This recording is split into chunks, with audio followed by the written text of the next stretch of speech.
Si alza il sipario sulla 31esima Venice Marathon, la storica 42 km che si correrà domenica prossima. La maratona prenderà il via alle 9:40 dai giardini di Villa Pisani a Stra e si snoderà lungo un percorso sulla riviera del Brenta con le meravigliose ville storiche, transitando a Mestre e lungo i viali del Parco San Giuliano, per poi entrare a Venezia attraversando il Canal Grande sul ponte galleggiante di barche,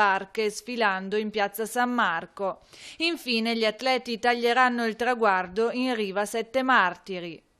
Oltre 11.000 gli iscritti alla gara, provenienti da 67 nazioni, 6.000 alla maratona e oltre 5.000 alla Garmin Running Tour, la 10 km competitiva con partenza alle ore 8:30 dal Parco San Giuliano. Sì, una bellissima iniziativa che è ormai consolidata, siamo alla 31esima edizione appunto, rappresenta un po' il culmine di quello che è il movimento delle maratone in Veneto, un sistema delle maratone che vede la maratona di Padova, quella di Verona, quella di Treviso e quella di Venezia. Quella di Venezia obiettivamente è quella che riscuote maggiore indotto da un punto di vista della partecipazione, perché sappiamo che Venezia è una vetrina internazionale, vede quindi migliaia di atleti da tutto il mondo venire a Venezia. Ma la cosa interessante è che non sarà svolta come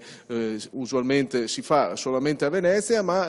andrà a ripercorrere anche la riviera del Brenta, quindi a scoprire delle aree della nostra provincia che non sono sempre così sotto il riflettore, quindi sarà una grande opportunità di promozione e di veicolo di conoscenza di un territorio unico e meraviglioso.